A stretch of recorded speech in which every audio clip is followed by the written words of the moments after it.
그런데 분쟁이 발생하고 나면 그건 계약서는 아니었잖아요. 계약서에 그런 말 있었어요? 이렇게 얘기한다고요. 다른 방법. 가해자를 특정하고 범죄 사실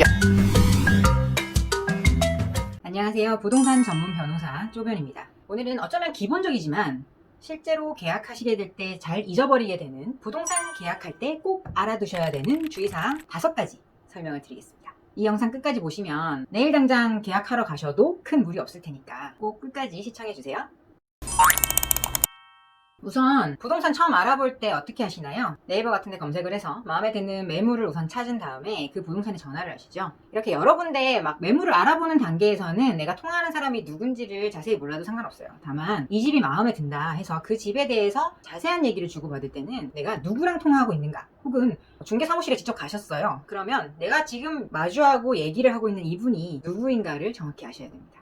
사건이 벌어지고 나서 저희 사무실에 오셔서 제가 통화한 그 땡땡 부동산이라는 데서는요, 그 부동산 공인중개사랑 직접 얘기하셨나요? 아니면 업무 보조인인가요? 이렇게 물었을 때 그건 잘 모르겠는데 그냥 거기 부동산이라고 해서 부동산인 줄 알았죠. 이렇게 대답하세요. 그러면 안 되고 나중에 혹시나 문제가 됐을 때를 대비하기 위해서 통화하면 제가 지금 통화하고 있는 분은 누구신가요? 물어보셔서 정확한 이름과 직책을 들으시고, 혹은 명함을 한 장 보내달라 해서 그 사람이 공인중개사인지 혹은 공인중개사가 직원으로 두고 있는 업무 보조인인지를 확인하실 필요가 있습니다.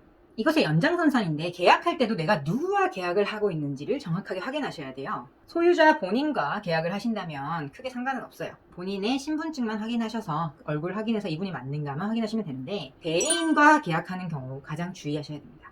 그 소유자의 가족이라고 하면서 나오는 경우도 있고, 원룸이나 오피스텔 같은 경우에는 그 부동산 중개인이 소유자의 대리인 역할을 해서 계약을 체결하는 경우도 있어요. 단순히 내가 대리권 위임 받았어요 라는 말로만 들으실 게 아니고, 그 소유자 본인이 작성한 위임장과 인감증명서, 인감도장이 날인되었는지를 정확하게 확인하시고 그 서류도 복사본이라도 받아 놓으셔야 돼요.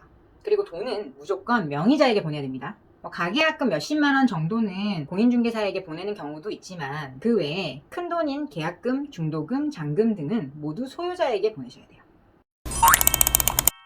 두 번째, 등기부 기본적인 건데 잘 확인하셔야 됩니다. 각구의 소유권 내용, 소유자가 맞는지, 그리고 가압류 가처분 된 건 없는지 확인하시고, 을구에 근저당, 담보물권 설정되어 있는 거 얼마인지, 이 집의 가치가 얼마인데 거기에 근저당이 선순위로 얼마나 걸려있는지 꼭 확인하시고, 주의하셔야 될 게 공동담보 목록인 경우가 있어요. 예를 들어서 어떤 원룸 건물이 한 10개 호실이 있는 원룸 건물이 하나 있는데 이 건물이 모두 한 사람 소유라는 거예요. 그렇다면 나중에 경매가 넘어갔을 때 그 건물 전체가 경매에 넘어갈 수 있거든요. 그럼 내가 계약하는 이 한 호실뿐만 아니라 다른 호실에 나보다 먼저 앞선 공동담보, 근저당, 그리고 선순위 보증금들, 이런 것들 모두 확인하셔야 됩니다. 부동산 등기부 보는 법에 대해서는 제가 별도로 영상을 하나 더 찍어서 올리도록 할게요.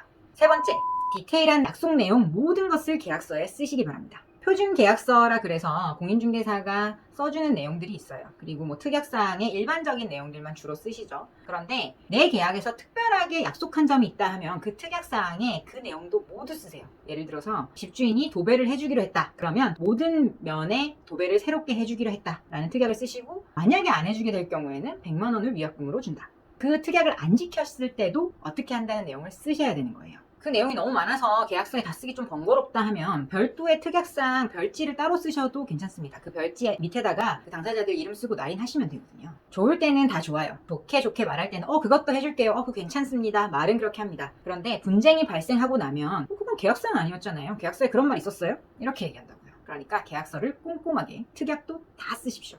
특히 요즘 문제가 되고 있는 게 매매건의 경우에 계약금을 넣고 중도금 납입기일 전에 중도금을 미리 넣는 경우가 있어요. 그 값이 빠르게 오르는 경우에. 그럴 때 매도인 입장에서는 아니 날짜도 안 됐는데 왜 중도금을 넣어? 불쾌해! 이렇게 얘기하시는데 아니에요. 대법원 판례상 중도금을 미리 지급하는 것은 미리 지급하지 않는다라는 특약이 없는 이상은 이행의 착수로 보아서 이제 계약금 배액 배상하시고 파기하실 수 없게 되는 거예요. 그게 싫으시다. 그렇다면 중도금은 반드시 중도금 지급 기일에 지급한다 라는 특약을 써놓으시면 효력을 발생합니다.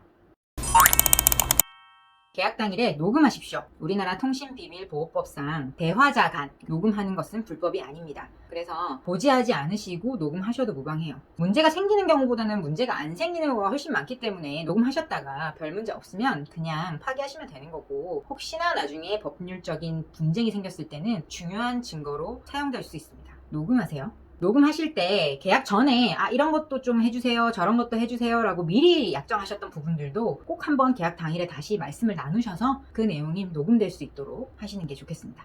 마지막 5번째, 변호사와 상담하십시오. 조금이라도 의심된다, 아주 조금이라도 불안하다 하는 경우에는 가까운 변호사 사무실, 법무법인 찾으셔서 꼭 변호사와 상담하시기 바랍니다. 제가 변호사라서 드리는 말씀이기도 하지만 사실은 수백만 원, 수천만 원 들어갈 수 있는 분쟁을 점집의 복비보다 더 적은 돈으로 해결할 수 있는 방법이에요. 계약서 도장 찍기 전에 이러이러한 내용으로 이런 등기부를 가진 부동산을 거래하려고 하는데 주의사항이 없겠습니까? 그런 부분 자문 구하시면 변호사들이 친절하게 상담해 주실 겁니다. 어렵게 생각하지 마시고 꼭 조금이라도 의심되시면 꼭 변호사를 찾으세요. 부동산 계약할 때 주의해야 할 점 5가지로 요약해서 말씀을 드렸습니다. 앞으로도 부동산 법률 지식에 관해서 꾸준히 업로드할 테니 좋아요, 구독 많이 부탁드립니다. 감사합니다.